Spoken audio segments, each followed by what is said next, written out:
কোলাহলমুখর জীবন থেকে একটু শান্তি, আধ্যাত্মিকতা আর মায়ের অসীম কৃপা পাওয়ার খোঁজে আজ আমি চলেছি রাঢ় বাংলার এক অন্যতম মহাশক্তিপীঠ তারাপীঠে। দ্বারকা নদীর তীরে অবস্থিত সাধক বামাখ্যাপার এই সিদ্ধপীঠ কেবল একটি ধর্মীয় স্থান নয়, এটি ভক্তি, বিশ্বাস আর অলৌকিক ইতিহাসের এক মেলবন্ধন। কিভাবে আসবেন এই তারাপীঠে, কোথায় থাকবেন, মায়ের পুজো দেওয়ার নিয়ম কি আছে, আর মায়ের মন্দির ছাড়াও কাছাকাছি আর কি কি দর্শনীয় স্থান রয়েছে, তারাপীঠ ভ্রমণের এই সব প্রশ্নের সহজ ও সঠিক সমাধান নিয়ে তৈরি আমার আজকের এই কমপ্লিট ট্রাভেল গাইড। চলুন আর দেরি না করে একসাথে শুরু করা যাক মায়ের ধামে এক অন্যরকম আধ্যাত্মিক যাত্রা। মার্চ মাসের প্রথম সপ্তাহে একটা সন্ধ্যেতে হঠাৎই আমার মন চাইলো কাল তারাপীঠ যাব মায়ের দর্শন পেতে। যেমন মন চাওয়া সেই অনুযায়ী পরের দিন একদম কাক ভরে পায়ে হাঁটতে হাঁটতে বেরিয়ে পড়লাম বেলুড় স্টেশনের উদ্দেশ্যে। এক্সপ্রেস ট্রেনে টিকিট নেই, লোকাল ট্রেনেই যেতে হবে।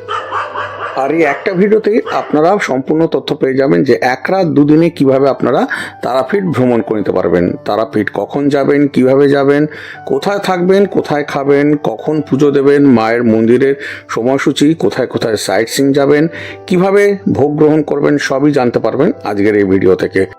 গুটি গুটি পায়ে হাঁটতে হাঁটতে পৌঁছে গেলাম বেলুড় স্টেশনেতে। আর সেখান থেকে 25 টাকা দিয়ে একটা লোকাল ট্রেনের টিকিট কেটে নিলাম একদম বেলুড় থেকে বর্ধমান পর্যন্ত। সুপ্রভাত। গুটি গুটি পায়ে হাঁটতে হাঁটতে চলে এসেছি বেলুড় স্টেশনেতে। হঠাৎ করে ইচ্ছা হলো তারাপীঠে যাব, মায়ের দর্শন নেব। হঠাৎ করে ঠিক করা, কোনো এক্সপ্রেস ট্রেনের টিকিট পাইনি, যাচ্ছি লোকালেতে। হাওড়া থেকে ভোর 5টায় যে লোকালটা রয়েছে এটা বেলুড়ে আসছে 5:10-তে, ওই ট্রেনটাই ধরবো, ধরে বর্ধমান যাব। বর্ধমান থেকে তারপরে কি পাওয়া যায় সেটা তখনই বোঝা যাবে। আপাতত ট্রেন এলে ট্রেনে উঠবো। কিন্তু আপনারা যদি এক্সপ্রেস ট্রেনে যেতে চান তাহলে কোন ট্রেনে গেলে আপনাদের সুবিধা হবে তার সম্পূর্ণ লিস্ট কিন্তু আমি স্ক্রিনেতে দিয়ে দেবো। আর তাছাড়া লোকালে গেলেও বা কিভাবে যাবেন সেটাও আমি বলে দেবো, কোন ট্রেনে গেলে তাড়াতাড়ি পৌঁছতে পারবেন। ট্রেন আসুক, ট্রেনে উঠি, তারপর আপনাদের সাথে আবার দেখা হচ্ছে।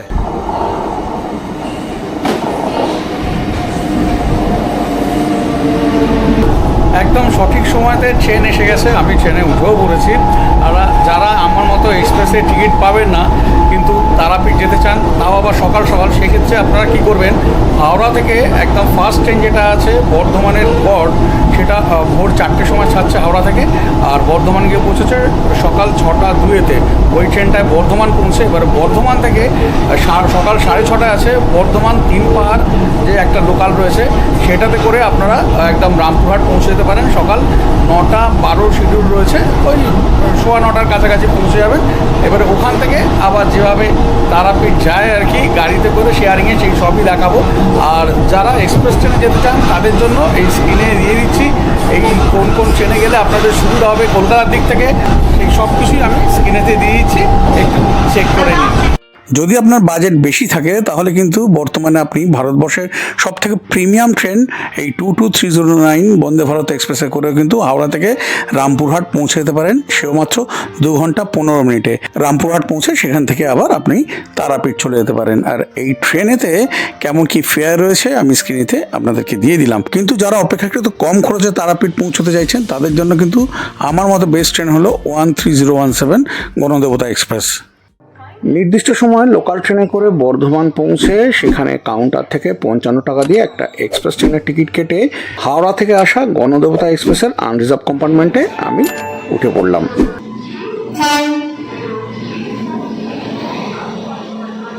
7:46 টাইম ছিল বর্ধমানেতে, কিন্তু একটু লেট করে ঢুকলো এখানে 7:55-তে। আছি আনরিজার্ভ কম্পার্টমেন্টে। হঠাৎ করে ঠিক, সুতরাং এইভাবেই জার্নি করতে হবে, মানসিকভাবে প্রস্তুতি নিয়েই ছিলাম। তা এইগুলোতে আমি তো একদম অভ্যস্ত, তোমরা জানোই। তা যাই হোক, এখান থেকে মোটামুটি ঘন্টা 2-এর জার্নি। 9:55 টাইম হচ্ছে রামপুরহাট নামবো, তারপরে ওইখানে গিয়ে আবার দেখা হবে। বাজে এখন 10:22, আর এসে পৌঁছে গেলাম রামপুরহাট স্টেশনেতে। মোটামুটি 27 মিনিটের মতো লেট।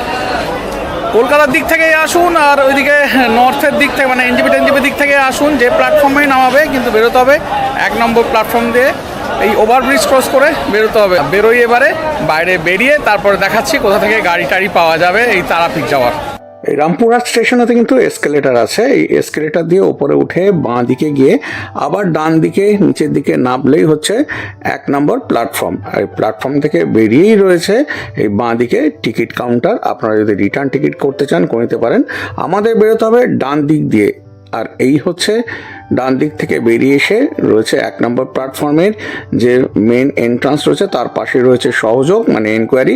কোনো ট্রেনের ব্যাপারে জানার থাকলে এখান থেকে আপনারা জেনে নিতে পারবেন। এবার এদিক থেকে নিয়ে নেব অটো। টোটো তো যায় না, অটো বা ওই যে ম্যাজিক ট্যাজিক যেগুলো আছে সেইগুলো নিয়ে নেবো। গাড়িতে উঠে পড়েছি, পার হেড 30 টাকা করে, মোটামুটি এরকম অবস্থা। একটা সিটে 5 জন 7 জন করে এরকম রয়েছে। তা এইভাবেই এখন পৌঁছবো। মোটামুটি 9 কিলোমিটারের মতো রাস্তা আছে এই রামপুরহাট থেকে তারাপীঠ পর্যন্ত। রামপুরহাট স্টেশন থেকে তারাপীঠের দূরত্ব 8.8 কিলোমিটার। তারাপীঠ রোড স্টেশন থেকে তারাপীঠের দূরত্ব 6.1 কিলোমিটার হলেও তারাপীঠ রোড স্টেশনে বেশিরভাগ ট্রেন থামে না, আর গাড়ির আধিক্য কম থাকার জন্য সবসময় উচিত হবে রামপুরহাট স্টেশন হয়ে তারাপীঠ যাওয়া। তারাপীঠ তো যাবেন, তারাপীঠ সারা বছরই যাওয়া যায়, কিন্তু তারাপীঠ যাওয়ার সব থেকে ভালো সময় হচ্ছে অক্টোবর মাস থেকে মার্চ মাস পর্যন্ত, যখন গরমের আধিক্য কম থাকে। তারাপীঠ তো গিয়ে পৌঁছলেন। এইবার যে কথাগুলো অতি অবশ্যই মাথায় রাখার চেষ্টা করবেন, তার মধ্যে প্রথমটি হলো তান্ত্রিক বা শ্মশানবাসীদের সাথে ভালো ব্যবহার রেখে দূরত্ব বজায় রেখে চলবেন। পাণ্ডাদের সাথে তর্ক ঝগড়াতে জড়াবেন না। শ্মশানে যত্রতত্র মল মূত্র ত্যাগ করবেন না। থুতু, কফ, ন্যাপকিন, ডাইপার ফেলবেন না। গভীর রাতে শ্মশানে গিয়ে অতি সাহসিকতার পরিচয় না দেওয়াই বুদ্ধিমানের কাজ। দোকানদার, টোটো, অটো চালকদের সাথে ঝগড়াতে জড়াবেন না। যেহেতু তারা মায়ের স্থান, প্রচুর মানুষ মদ্যপ অবস্থায় থাকেন, সে কারণে মদ্যপ ব্যক্তিদের থেকে যতটা পারেন দূরে থাকার চেষ্টা করুন। এইগুলো না মানলে বিপদে পড়ার সম্ভাবনা কিন্তু অত্যন্ত বেশি। তারাপীঠ পৌঁছে আমাদের প্রথম কাজ হলো হোটেল খুঁজে নেওয়া। সাংঘাতিক রোদের তেজ, যাই হোক এসে পৌঁছে গেছি। 1/2 ঘন্টার মতো সময় লাগলো। তা এইবারে হোটেলে ঢুকবো, হোটেলে ব্যাগ ট্যাগ রেখে তারপরে আবার বেরোবো এইদিকে। মোটামুটি যা যা ইনফরমেশান দেওয়ার সেই ইনফরমেশানগুলো আপনাদেরকে আমি দিতে থাকবো। সমগ্র তারাপীঠ জুড়ে 200 টাকা থেকে শুরু করে 10,000 টাকার পর্যন্ত হোটেল রয়েছে, কিন্তু তারামা সরণি যে রয়েছে তার বিপরীত দিকে যে মুন্ডমালি তলা রোড রয়েছে, সেখানে কিন্তু অপেক্ষাকৃত হোটেলে ভাড়া কম বলে সেখানেই হোটেল তনুশ্রী বলে একটা হোটেলে আমি রুম নিয়ে নিয়েছিলাম। 3টে কথা অতি অবশ্যই মাথায় রাখতে হবে। প্রথম হচ্ছে অতি অবশ্যই আপনারা যে যার পরিচয়পত্র নিয়ে যাবেন, না হলে কিন্তু হোটেলে ঘর পাওয়া খুব মুশকিল হবে। সমগ্র তারাপীঠ জুড়ে সিঙ্গেল পার্সন বেশিরভাগ হোটেলে অ্যালাউ করে না। অবিবাহিত হলে 18 বছরের ঊর্ধ্বে বয়স হতে হবে এবং পরিচয়পত্র সাথে নিয়ে যেতে হবে। আর যখন এলাম হোটেলেতে আমি চেক ইন করলাম তখন দেখানো হয়নি। একদম ভারত সেবাশ্রম রয়েছে এখানে, ভারত সেবাশ্রমের একদম পাশেই রয়েছে এখানে এই হোটেল তনুশ্রী। এই হোটেলেই আমি আজকে রয়েছি। ভালোই হোটেল, এইরকম বিল্ডিং রয়েছে। এনারা হোটেলে ব্লক করতে দেবেন না বলে সেই কারণে এখানে ব্লক করতে পারছি না। আমি হোটেলের কন্ট্যাক্ট নাম্বারটা দিয়ে দেবো, সেখানে আপনারা ফোন করে যোগাযোগ করে নিতে পারেন। রুমটা আমি আপনাদের দেখিয়ে দিচ্ছি। যখন চেক ইন করেছি তখনই রুমের ভিডিও আমি তুলে রেখেছি, তো সেটা আপনাদেরকে একটু আমি এখন দেখিয়ে দিচ্ছি। এই তনুশ্রীতে চলে এসেছি। হোটেলের রুম কিন্তু খারাপ নয়, আমি একটু দেখিয়ে দিচ্ছি রুম কেমন আছে। যে রুমটাতে আমি আর রয়েছি সেটা দেখিয়ে দিচ্ছি। এটা হচ্ছে করিডোরটা, এসে রুম নাম্বার 207-এ আমি আছি। এরকম বেড রয়েছে, 2টো পিলো, এদিকে ব্ল্যাঙ্কেট রয়েছে, একটা বসার জায়গা রয়েছে, ওদিকে টেবিল রয়েছে, এখানে জার, গ্লাস, চেয়ার রয়েছে, এইদিকে রয়েছে মিরার, এদিকে একটা এলসিডিও রয়েছে। এদিকে যদি আপনার এসি প্রয়োজন পড়ে তাহলে এসি এখানে চালিয়ে দেওয়া হবে। দরজার পেছনে আবার হুকো রয়েছে জামা কাপড় ঝোলানোর জন্য। তাছাড়া এদিকে একটা ডাস্টবিন রয়েছে, আর এইখানে একটা ওয়ার্ড্রপ রয়েছে, বেশ বড় সাইজেরই কিন্তু একটা ওয়ার্ড্রপ। আর এই হচ্ছে ওয়াশরুম, রয়েছে কমন, এদিকে গিজার রয়েছে, শাওয়ার রয়েছে, জামা কাপড় ঝোলানোর জন্য রড, এদিকে ট্যাপ, ওইদিকে ফার্স্ট এড রয়েছে, বাকেট মগ রয়েছে, এইদিকে রয়েছে ওয়াশ বেসিন, আর রয়েছে এইদিকে মিরার, উপরে একটা লাইটও রয়েছে। সেই রাত 3টের সময় উঠেছি, তারপর থেকে তো ওই 4টে বিস্কুট খেয়ে রয়েছি ছোটো ছোটো, আর কিছু খাওয়া হয়নি। আর জল খাওয়ার এখানে একটা দারুণ হোটেল রয়েছে। 2-3 মাস আগে যখন এসেছিলাম তখন ওটা আবিষ্কার করেছি। এই যে রাস্তাটা দিয়ে দেখালাম, ওই মন্দিরে যাওয়ার রাস্তার অপোজিটের রাস্তাটা, ওখান দিয়ে এসে রয়েছে জয় তারা রেস্টুরেন্ট বলে একটা ছোট্ট দোকান রয়েছে। সেখানে দারুণ পুরি সবজি করে, মাত্র 20 টাকায় 4টে পুরি আর সবজি। দেখিয়েছি দোকানটা। এইটা হচ্ছে এই যে জয় তারা রেস্টুরেন্ট। এই যে হোটেল রিভার তার ঠিক নিচেই রয়েছে। গতবারে দারুণ খেয়েছিলাম, সেই কারণে এবারে এসে এখানেই জলখাবারটা করে নিচ্ছি। এসে গেছে এখানে একদম গরম গরম পুরি, এরকম 4টে দিয়েছে, ধোঁয়া উঠছে। আর এখানে তরকারিও একদম ধোঁয়া উঠছে। এইটা হচ্ছে 20 টাকা। আর এক্সট্রা লুচি লাগলে আবার 5 টাকা করে দিয়ে নিতে হবে, তার সাথে তরকারিও পেয়ে যাবেন। জলখাবার খাওয়া সেরে নিয়ে তারপর আপনারা একটা টোটো বা অটো ধরে চলে যান আটলাতে সাধক বামাখ্যাপার জন্মভিটা দর্শন করতে। খুব সুন্দর রাস্তার সৌন্দর্য, এই রাস্তা ধরে চলে যান এই আটলায়। এই বিল্লবাসিনী মন্দির।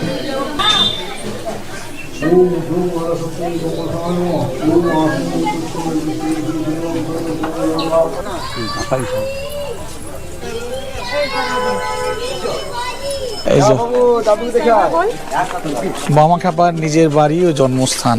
সাধক বামাখ্যাপার জন্মভিটা দর্শন করে তারপর চলে আসুন আবার তারাপীঠ মন্দিরের কাছে এবং সেখানে দুপুরের খাওয়া দাওয়া সেরে নিন। চলুন এবারে এখানে একটা খুব ভালো রেস্টুরেন্ট রয়েছে, যেখানে আগেরবারে এসেও আমরা খেয়েছি।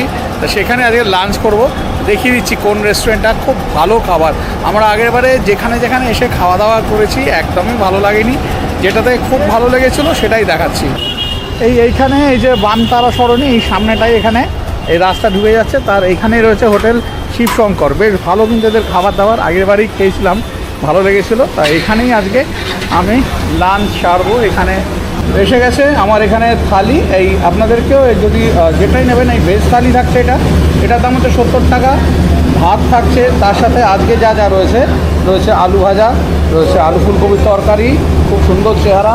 এখানে রয়েছে ডাল, আর রয়েছে দারুণ চেহারা শুক্তো। এই তরকারি, ডাল, ভাত যতবার খুশি ততবার পাবেন।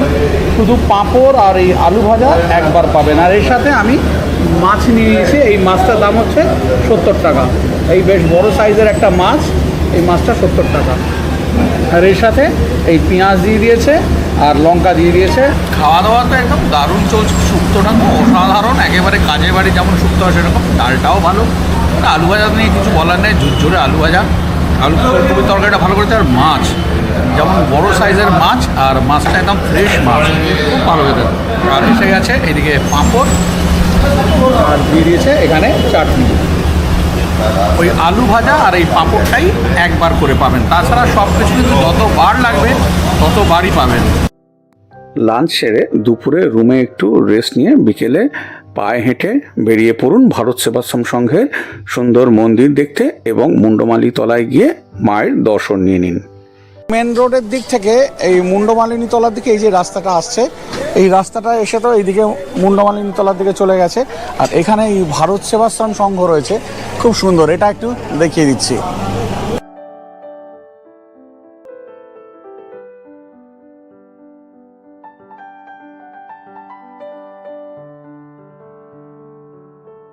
ভারত সেবাশ্রম মন্দির দেখে নিয়ে তারপর চলে যান এই মুন্ডমালী তলাতে মায়ের দর্শন পেতে।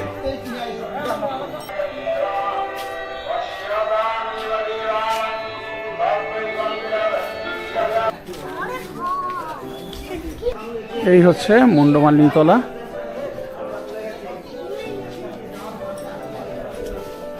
হচ্ছে মায়ের মূর্তি।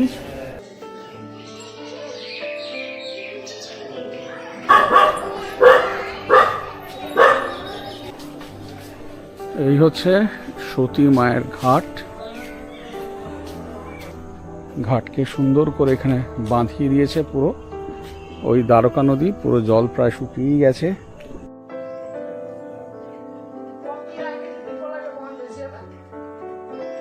এই মুন্ডমালিনী তলা মায়ের দর্শন করে বেরিয়ে এসে দুর্দান্ত ফুচকা খেলাম। এত ভালো লাগলো যে আবার খাচ্ছি। এইখানে এই ভাই রয়েছে, এখানে দুর্দান্ত ফুচকা, একদম এসে এটা ট্রাই করবেন, অপূর্ব লাগবে। মুন্ডমালিতলা দেখে নিয়ে তারপর চলে যান তারামায়ের দর্শন পাওয়ার জন্য মূল মন্দিরে। মুন্ডমালিনী তলা থেকে চলে এসেছি তারামা সরণিতে, এবারে যাচ্ছি একটু মন্দিরের দিকে।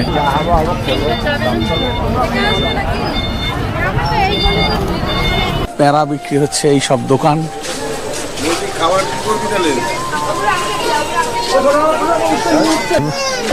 দাদা প্যারা তৈরি করছে।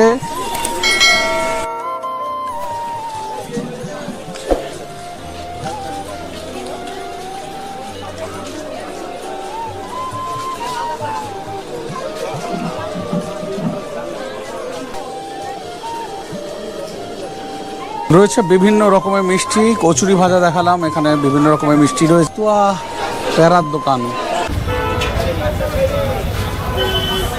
এদিকে রয়েছে ল্যাংচা মহল, বিভিন্ন রকমের মিষ্টি কিন্তু এখানে পাওয়া যায়। এই হচ্ছে ল্যাংচা মহলের ল্যাংচা, কালোজাম, এখানে রসগোল্লা, কালোজাম, ল্যাংচা সব কিছু রয়েছে, সিঙ্গারাও রয়েছে। এদিকে রয়েছে বিরিয়ানি, আর এদিকে চাপ রেডি হচ্ছে। এইদিকে হচ্ছে পূজারিনী সুইটস অ্যান্ড রেস্টুরেন্ট। এইখানে রেস্টুরেন্টের কোনো অভাব নেই, পায়ে পায়ে পায়ে পায়ে রেস্টুরেন্ট রয়েছে, যেখানে খুশি আপনারা খেয়ে নিন। আর মিষ্টি তো সব দোকানেই পাওয়া যাচ্ছে। এই হচ্ছে এখানে খুব সুন্দর চা পাওয়া যায়, আগেরবারে চা খেয়েছিলাম। আর এবারে এই সরণি দিয়ে চলেছি আমি।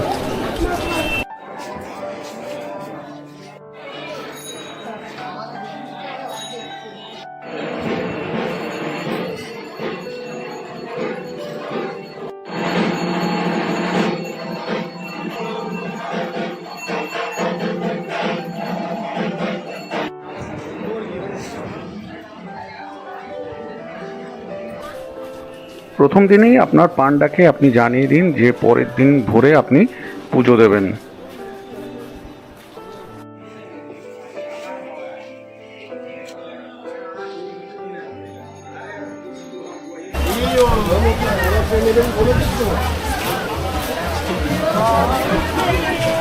দু 2024-এ প্রথম মা তারার দর্শনে চলে এসেছি একেবারে মন্দিরের সামনে। এই হচ্ছে মেন মন্দিরের গেট।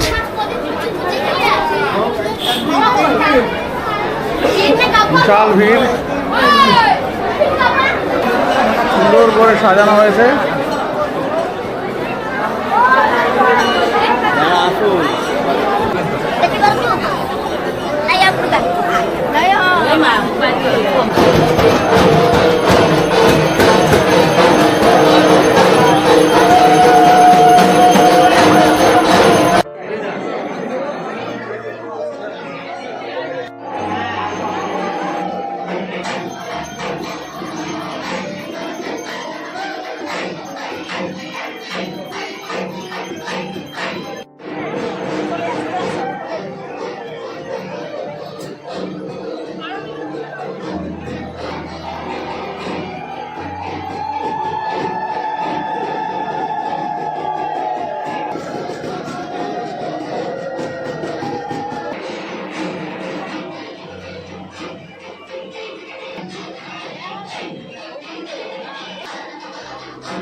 মন্দিরে তো আরতি হচ্ছে, যেমন দেখালাম বিভৎস ভিড়, বিভৎস ভিড়, মানে দেখাই যাচ্ছে না। দূর থেকে মোবাইলেতে একটু ওই জুম করে যতটা পারলাম দেখালাম, পরে যখন সামনে যাব তখন দেখাবো।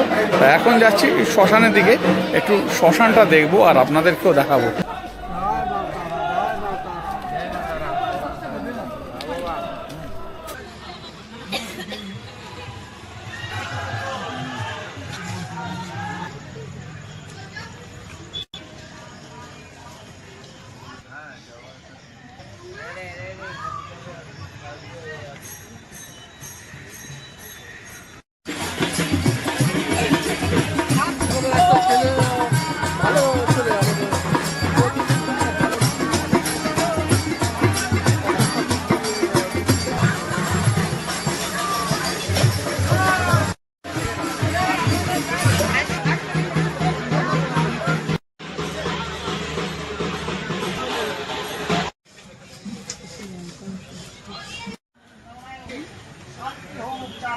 শ্মশান মোটামুটি দেখিয়ে দিলাম। আগের মতো সেই চাম আর এই তারাপীঠের শ্মশানে নেই। এখন আলোয় আলো হয়ে গেছে, আর সেরকম ব্যাপার নেই, ইলেকট্রিক চুল্লি হয়ে গেছে। যাই হোক, মোটামুটি দেখিয়ে দিলাম। এবার যাবো হোটেলে ডিনার করে, তারপর শুয়ে পড়বো। কাল সকালে মন্দিরে আসবো, ওই মায়ের দর্শন কেমনভাবে পাবো, যেমনভাবে পাবো সেইভাবেই আপনাদেরকে দেখাবো। মন্দির তো ঘোরা হয়ে গেল, মন্দিরে তো সাংঘাতিক ভিড় যেমন দেখালাম। কাল সকালে আবার মন্দিরে আসবো। তা আপাতত চলে এসেছি ওই দুপুরে যে রেস্টুরেন্টে খেয়েছিলাম সেখানেই আবার চলে এসেছি। এখানে এখন একটা অর্ডার করেছি, একটা চিকেন চাপ আর একটা রুমালি রুটি। চিকেন চাপটা 100 টাকা দাম। এটা হচ্ছে বডি পিস আমি নিচ্ছি, ভালোবাসি যেহেতু আমি বডিটা। 100 টাকা, আর লেগ নিলে 120 টাকা। তা আমি বডি একটা নিলাম, একটা রুমালি রুটি নিলাম। রুমালি রুটিটা 10 টাকা দাম। ডিনার সেরে হোটেলের রুমে গিয়ে তাড়াতাড়ি শুয়ে পড়ুন। পরের দিন ভোর ভোর মন্দিরে গিয়ে পুজো দিন। মনে রাখবেন, মঙ্গল, শনি ও রবিবার মন্দিরে ভিড় সর্বাধিক হয়। যত বেলা বাড়ে ভিড় তত বাড়তে থাকে। Good morning. তারাপীঠে আজকে আমার দ্বিতীয় দিন। এখন বাজে ঘড়িতে 4:52। আমি বেরিয়ে পড়েছি, যাচ্ছি মন্দিরেতে মায়ের দর্শন পেতে। তা চলো, থাকো আমার সাথে, দেখতে থাকো কেমনভাবে দর্শন পাই দেখি আজকে। রাস্তা দিয়ে হাঁটছি, বেশ ঠান্ডা লাগছে, একদম শীত করছে। হ্যাঁ, তা যাই হোক, রাস্তাঘাটে লোকজন খুবই কম।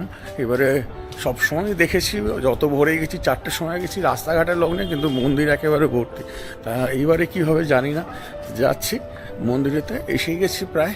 তো মন্দিরে গিয়ে তারপর আবার লাইন টাইন দিতে হবে। আপনারা যদি শুধু মায়ের দর্শন পেতে চান, সেক্ষেত্রে নিজেরা গিয়ে ফ্রি লাইনে দাঁড়িয়ে দর্শন করে নিতে পারেন। আর যদি পুজো দিতে চান, শ্রেয় হবে কোনো পান্ডাকে নিয়ে গিয়ে পুজো দেওয়া। মাকে পুজো দেওয়ার জন্য এখানে মিনিমাম 21 টাকা থেকে পুজোর ডালি পেয়ে যাবেন, আর ওপরের দিকে কয়েক হাজার টাকা পর্যন্ত পুজোর ডালি পাওয়া যায়। আমাদের বহুদিনের পুরনো যে বিশ্বস্ত পান্ডা আছে, তার ফোন নাম্বার আমি স্ক্রিনেতে দিয়ে দেবো একটু পরেই। আপনারা চাইলে ওনার সাথে যোগাযোগ করে নিতে পারেন। সবাই এখানে লাইন দিয়ে আছেন।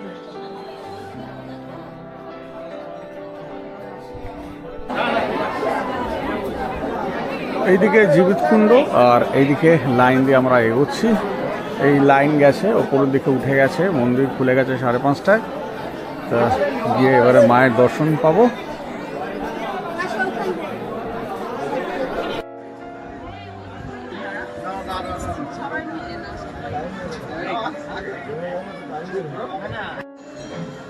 আমি যতবার তারাপীঠ গেছি ততবারই ফ্রি লাইনে মায়ের দর্শন করেছি। আপনারা যদি একটু তাড়াতাড়ি মায়ের দর্শন করতে চান, সেক্ষেত্রে স্পেশাল লাইন রয়েছে, যাতে 200 টাকা, 300 টাকা, 500 টাকা, 1000 টাকার পরিবর্তে আপনারা তাড়াতাড়ি দর্শন করে নিতে পারবেন।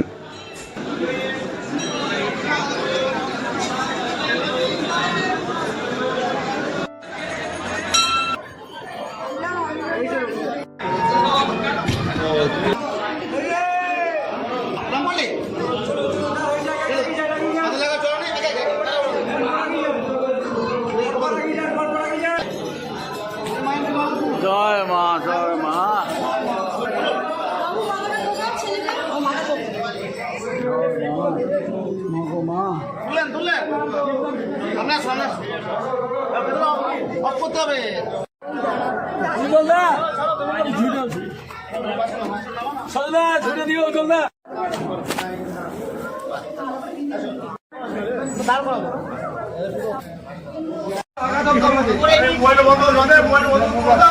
চন্দ্রচর ভৈরবের মন্দির।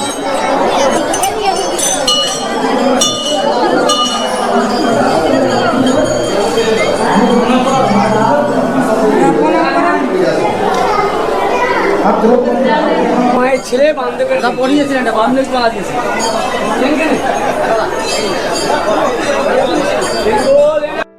ইনি হচ্ছেন শ্রী সূর্যকান্ত চ্যাটার্জি, মায়ের সেবায়িত, আমাদের বহু বছরের পুরনো পান্ডা।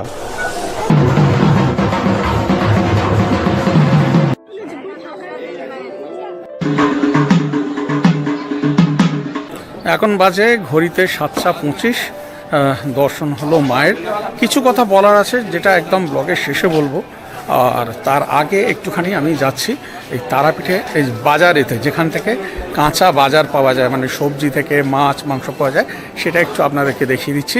যেখান থেকে আপনারা ওই জিনিসপত্র কিনে রান্না করিয়ে খেতে পারেন। এখানে প্রচুর হোটেল তো রয়েছে, হোটেলের বাইরে প্রচুর মানুষজন আছেন যারা রান্না করে দেন। তা সেখান থেকে আপনারা রান্না করিয়ে খেতে পারেন। তা বাজারটা চলুন, বাজারটা দেখিয়ে দিই। এই মন্দির ক্রস করে এই দিকে যে রাস্তা যেমন চলে এসেছে, মানে ওই তারামা সরণি থেকে এসে মন্দিরে এলেন, তারপরে মন্দির ক্রস করে চলে এসে প্রথম যে ডান দিকে রাস্তাটা ঘুরছে এটা দিয়ে ঢুকে যাবেন এই বাজারে যাওয়ার জন্য। একদম দেশি টমেটো, দেশি কটা, এই হচ্ছে বাজার। এখানে সমস্ত সবজি রয়েছে।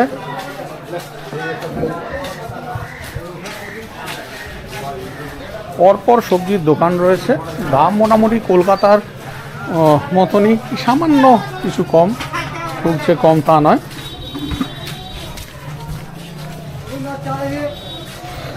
টমেটো কত করে দাদা? টমেটো কত করে?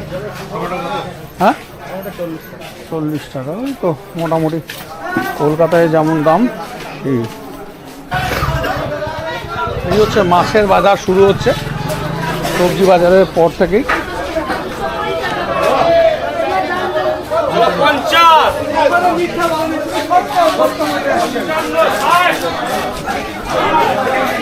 চারা মাছ থেকে শুরু করে এই কাতলা, রুইয়ের চারা সব কিছুই রয়েছে।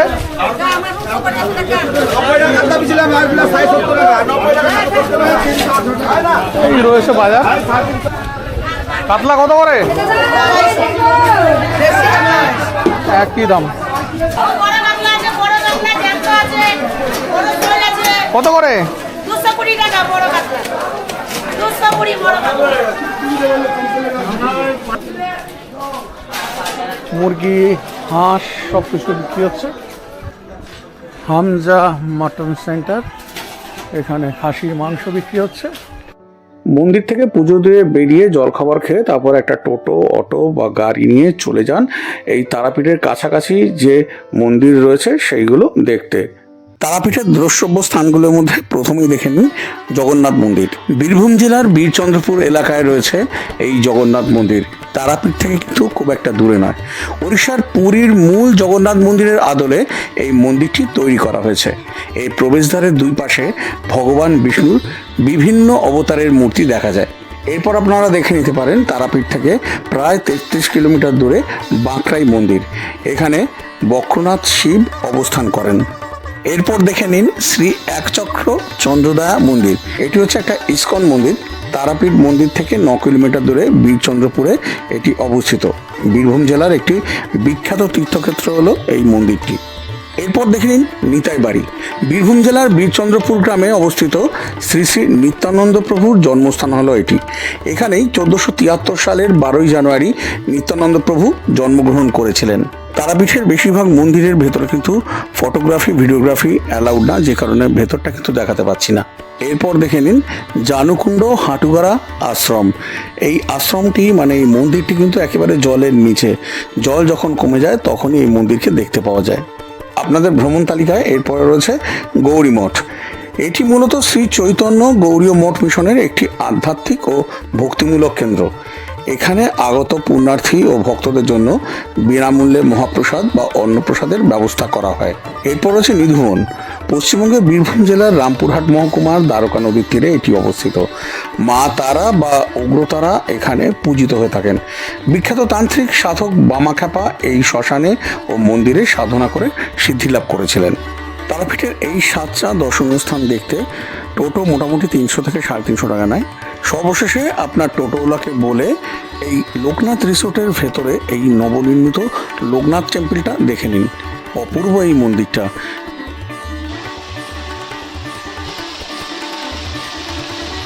মন্দিরে ঢোকা মুখে এখানে জল রয়েছে। আপনারা জুতো খুলে পা ধুয়ে মন্দিরে যান, এখানে ঠাকুর দর্শন করুন, একদম নিস্তব্ধতা পালন করে দর্শন করে নিয়ে আবার বেরিয়ে আসুন। খুব সুন্দর কিন্তু এই লোকনাথ মন্দির।